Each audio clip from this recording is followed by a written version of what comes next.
गुरुग्राम से कांग्रेस प्रत्याशी राज बब्बर पर बीजेपी का हमला, कहा राज बब्बर को पता है उनका वोट बैंक कहां है और उनको कैसे खुश करना है। राज बब्बर ने की थी बामन खान की तारीफ। यूपी के शाहजहांपुर में सपा अध्यक्ष अखिलेश यादव ने बीजेपी पर कसा तंज, कहा जिन युवाओं का पर्चा लीक हुआ वो करेंगे गर्मी शांत। जिस समय बहुजन समाज और जो आरक्षण का हक और सम्मान मांग रहे हैं जाग जाएंगे, उसी दिन भारतीय जनता पार्टी की गर्मी निकल जाएगी और ठंडे हो जाएंगे। आकाश आनंद को लेकर बसपा सुप्रीमो मायावती का सपा पर तंज, कहा हम पर टिप्पणी करने की बजाय अपने उम्मीदवारों पर ध्यान दें। विक्रमादित्य सिंह आज दाखिल करेंगे अपना नामांकन, मंडी सीट से कांग्रेस उम्मीदवार विक्रमादित्य नामांकन के बाद करेंगे रैली। गृह मंत्री अमित शाह आज तेलंगाना में करेंगे चुनावी प्रचार। सुबह 10:30 बजे तेलंगाना के भोंगीर में जनसभा को संबोधित करेंगे। भोंगीर लोकसभा क्षेत्र से बीजेपी उम्मीदवार बुरा नरसैया गौड़ के समर्थन में वोट की अपील करेंगे। बीजेपी अध्यक्ष जेपी नड्डा आज यूपी की राजधानी लखनऊ में चौथे और पांचवें चरण की तैयारियों की समीक्षा करेंगे। वहीं चित्रकूट और फतेहपुर में चुनावी जनसभा को संबोधित करेंगे। दोपहर 12:30 बजे चित्रकूट में तो वहीं दोपहर 2:30 बजे फतेहपुर के रामलीला मैदान में बीजेपी प्रत्याशी के समर्थन में वोट अपील करेंगे नड्डा। मुख्यमंत्री योगी आदित्यनाथ आज यूपी के 2 जिलों में चुनावी जनसभा को संबोधित करेंगे। जहां दोपहर 12:30 बजे लखीमपुर में आयोजित खीरी लोकसभा की जनसभा को संबोधित करेंगे, तो वहीं धौरहरा सीट पर बीजेपी प्रत्याशी के समर्थन में वोट की अपील करेंगे। दोपहर 3 बजे सीतापुर में जनसभा को संबोधित करेंगे। इंडियन ओवरसीज कांग्रेस के चेयरमैन सैम पित्रोदा पर विवादित बयान देना उनका भारी पड़ गया है। पूर्वोत्तर के लोगों ने को लेकर नस्लीय टिप्पणी के बाद एक्शन हुआ है। इंडियन ओवरसीज कांग्रेस चेयरमैन पद से खुद इस्तीफा दिया, उनका इस्तीफा स्वीकार भी कर लिया गया है। सैम पित्रोदा के बयान पर पीएम मोदी का करारा पलटवार। नस्ली टिप्पणी को लेकर पीएम नरेंद्र मोदी ने राष्ट्रपति मुर्मू से जोड़ा। बोले चमड़ी का रंग देखकर द्रौपदी मुर्मू का विरोध किया गया। चमड़ी के रंग के आधार पर अपमान ने मुझे गुस्से में भर दिया है। सपा अध्यक्ष अखिलेश यादव भी लखीमपुर खीरी और बहराइच में आज जनसभा को संबोधित करेंगे। दोपहर 12 बजे बहराइच में सपा और इंडिया गठबंधन के प्रत्याशी के समर्थन में वोट की अपील करेंगे। इसके बाद लखीमपुर खीरी में 2 जनसभाएं करेंगे अखिलेश यादव। दिल्ली के उत्तर पूर्वी जिले के बुराड़ी विधानसभा में बीजेपी सांसद प्रत्याशी मनोज तिवारी ने चुनाव प्रचार के दौरान कहा, यह देश का प्रधानमंत्री चुनने का चुनाव है, दूसरी तरफ कोई कैंडिडेट नहीं है।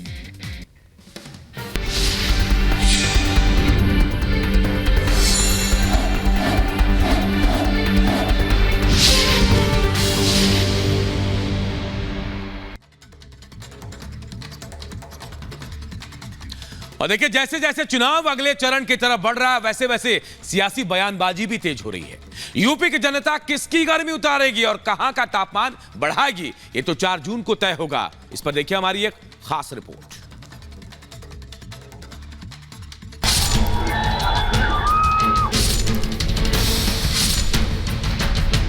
चुनाव परिणाम आएंगे, गुंडों की गर्मी भी धीरे धीरे करके अपने आप शांत होती जाएगी।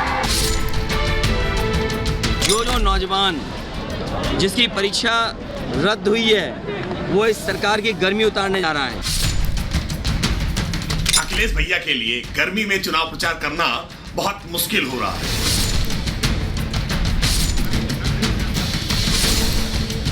लोकसभा चुनाव के 3 चरण की लड़ाई खत्म हो चुकी है और अब इलेक्शन के 4 चरण बाकी हैं। लेकिन जैसे जैसे चुनाव आगे बढ़ रहा है वैसे वैसे सियासी बयानबाजी भी परवान चढ़ रही है। खास तौर पर यूपी की सियासत का तापमान बहुत हाई है। चुनाव के पहले से जहां मुख्यमंत्री योगी आदित्यनाथ यूपी की 80 सीट को आधार बनाकर अब की बार 400 पार का दावा कर रहे हैं और तीसरी बार फिर मोदी सरकार बनाने की हुंकार भर रहे हैं, तो वहीं इसके साथ साथ यूपी की मुख्य विपक्षी पार्टी सपा पर भी हल्ला बोल रहे हैं। एक चुनावी रैली के दौरान सीएम योगी ने समाजवादी पार्टी पर निशाना साधते हुए कहा था कि चुनाव के दौरान गुंडों के अंदर गर्मी बढ़ जाती है। मुख्यमंत्री योगी ने कहा था कि 4 जून को इलेक्शन का रिजल्ट आने के बाद गुंडों की ये गर्मी उतर जाएगी, सब गुंडे शांत पड़ जाएंगे। अभी भी कभी कभी मुझे लगता है कि कानून का राज स्थापित करने के बाद भी जब चुनाव आते हैं तो इन गुंडों की गर्मी चढ़ने लगती है। चुनाव परिणाम आएंगे, गुंडों की गर्मी भी धीरे धीरे करके अपने आप शांत होती जाएगी। यानी मुख्यमंत्री योगी का इशारा साफ है कि 4 जून को तीसरी बार फिर मोदी सरकार, और जिन गुंडों पर गर्मी चढ़ी है वो खुद ब खुद शांत पड़ जाएगी। लेकिन मुख्यमंत्री योगी का सपा पर निशाना अखिलेश यादव को चुभ गया। चुनाव के बीच एक बार फिर सियासी गर्मी बढ़ गई और अखिलेश ने भी योगी के बयान पर पलटवार कर दिया। अखिलेश यादव कह रहे हैं कि नौजवान बहुजन समाज और पीडी बीजेपी की गर्मी उतारने जा रहे हैं। इस बार जो नौजवान जिसकी परीक्षा रद्द हुई है वो इस सरकार की गर्मी उतारने जा रहा है। इनकी भाषा बदल गई, ये आरक्षण को खत्म वाले आरक्षण की बात कर रहे हैं। सोचो तो इसलिए जिस समय बहुजन समाज और जो आरक्षण का हक और सम्मान मांग रहे हैं जाग जाएंगे, उसी दिन भारतीय जनता पार्टी की गर्मी निकल जाएगी और ठंडे हो जाएंगे। यानी अखिलेश यादव के बयान का सियासी मायना अगर समझा जाए तो सपा के मुताबिक 4 जून को बीजेपी 400 पार नहीं बल्कि 400 हार रही है। लेकिन अखिलेश के इस बयान पर बीजेपी जमकर चुटकी ले रही है।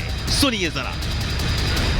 अखिलेश भैया के लिए गर्मी में चुनाव प्रचार करना बहुत मुश्किल हो रहा है। एसी कमरे की आदत जो पड़ी हुई है।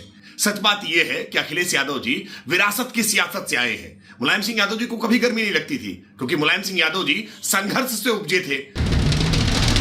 मुख्यमंत्री योगी आदित्यनाथ का सपा पर निशाना साधते हुए चुनावी गर्मी चढ़ना और रिजल्ट आने के बाद गर्मी उतरने वाले बयान पर अखिलेश तिलमिला गए। तभी तो योगी के बयान का भड़कीला रिएक्शन भी दे रहे हैं। लेकिन यहां सवाल यह है कि चुनाव के दौरान इस तरह की सियासी बयानबाजी से 4 जून को किसकी गर्मी बढ़ेगी और किसकी ठंडी पड़ जाएगी। चुनावी गर्मी से मचे सियासी गदर में 4 जून को कौन 400 पार करेगा और जनता किसको नकार कर ठंडा कर देगी। Bureau report, Republic Bharat.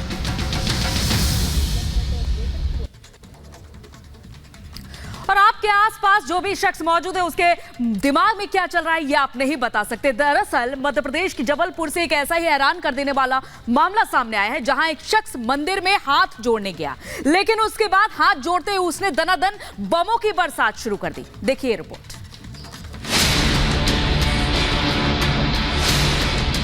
अमूमन लोग मंदिर जाते हैं तो भक्ति करते हैं, लेकिन यह तस्वीर भक्ति के दिखावे के बाद भगदड़ फैलाने की कोशिश की है, क्योंकि मध्य प्रदेश के जबलपुर से हैरान कर देने वाली ये घटना सामने आई है।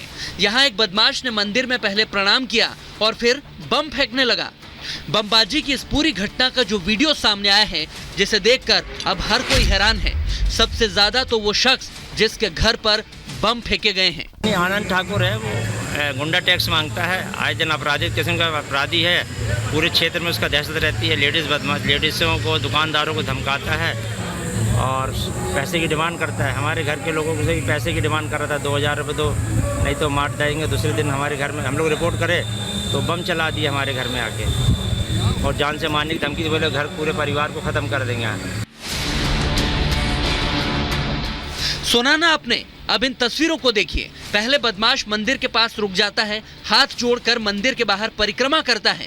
कुछ दूर चलने के बाद वो एक घर के बाहर रुकता है और बदमाश उस घर पर 2 बम फेंक देता है। गनीमत रही कि उसमें से एक ही बम फटता है। वारदात को अंजाम देने के बाद आरोपी वहां से तुरंत फरार हो जाता है। दिन दहाड़े बम कांड के बाद लोगों में दहशत का माहौल है। रंगदारी और धमकाने के आरोप और बम फेंकने के केस में अब जबलपुर पुलिस रिपोर्ट दर्ज कर आरोपी को ढूंढने में लगी है। संबंधित वीडियो थाना खमापुर के बरऊ मोहल्ला से संबंधित है और आरोपी को भी चिन्हित कर लिया गया है। उसका नाम आनंद ठाकुर है और उसके खिलाफ 336 भारतीय दंड विधान और 3-5 विस्फोटक अधिनियम के तहत मामला दर्ज कर लिया गया है और जल्द ही उसको गिरफ्तार कर इसमें चालानी कार्रवाई की जाएगी। बम तो फेंक दिया, अब आरोपी पुलिस की पकड़ में आएगा तो सजा पाएगा। जमकर कुटाई हो सकती है वो अलग। Bureau report, Republic Bharat. और अब बात एक हैरान कर देने वाले वीडियो की। यह वीडियो आया तुर्की के इस्तांबुल से, जहां एक विमान की इमरजेंसी लैंडिंग करानी पड़ी। और गनीमत यह रही कि यहां पैसेंजर नहीं थे, क्योंकि विमान कार्गो प्लेन था। रिपोर्ट आपको दिखाते हैं।